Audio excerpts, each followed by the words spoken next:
का तुम्हाला या सगळ्या लोकांना सगळंच का पाहिजे? आज सुद्धा जे चाललेलं आहे म्हणजे कामगारांची परिस्थिती एवढी वाईट झालेली आहे. इराण, इस्रायल आणि अमेरिका युद्ध चाललेले आहे. थांबते नाही थांबते, थांबते नाही थांबते, लेझिम चालूच आहे त्यांचा. पण सांगण्याचा मुद्दा असा आहे की दुबईवरती बॉम्बफेक झाली, मिसाईल पडतायत, त्यांचे तुकडे पडतायत, कुठे कुठे स्फोट होत आहेत, आवाज येत आहेत.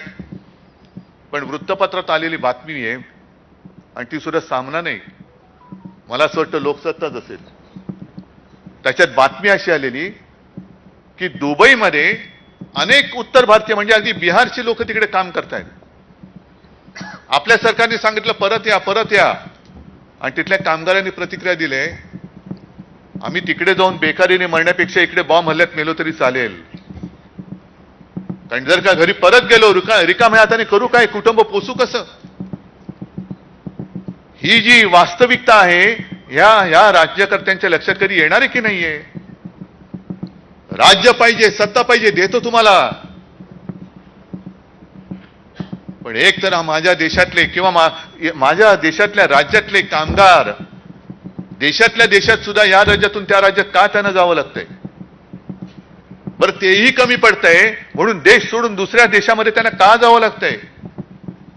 आणि त्या देशामध्ये युद्ध सुरू झाल्यानंतर सुद्धा ते म्हणतात मला देशात परतायचं नाहीये, कारण देशात जाऊन मी करू काय? रिकाम्या हाताने घर कसं चालवू? मी मेलो तरी चालेल पण माझं काम सोडून मी देशात जाणार नाही. ही एवढी परिस्थिती आपल्या देशाची आली तरी सुद्धा अजून कोणत्या राज्यकर्त्याचं काही डोळे उघडत नाही, काही डोक्यामध्ये काही घुसत नाहीये. कामगार चळवळ, कामगार चळवळ, कामगार कायदे म्हणजे काय? कसले कायदे आहेत? कोणासाठी आहेत? काय कामगार म्हणजे या देशाचा भाग्यविधाता नाहीये? जो बंद असेल तो काढूनच टाकू.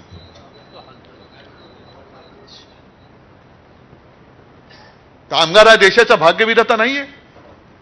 आजपर्यंत जे लढे झाले, स्वातंत्र्य लढा झाला, संयुक्त महाराष्ट्राचा लढा झाला, त्या लढ्यात जर का कामगार उतरला नसता तर कदाचित आपलं स्वातंत्र्य सुद्धा थोडंसं मिळणं दूर गेलं असतं आणि संयुक्त महाराष्ट्राचा लढा तर यशस्वी झालाच नसता. हा गिरणी कामगार आणि कामगारांच्या त्या लढ्यातला सहभाग किंवा योगदान आहे, म्हणून आज आपण हे स्वातंत्र्य आणि संयुक्त महाराष्ट्र मुंबई आपली बोलू शकतो. हे कामगाराचं महत्त्व कळत नाहीये का? नुसतं हायर अँड फायर पाहिजे तेव्हा कामगार कायदे म्हणजे कामगार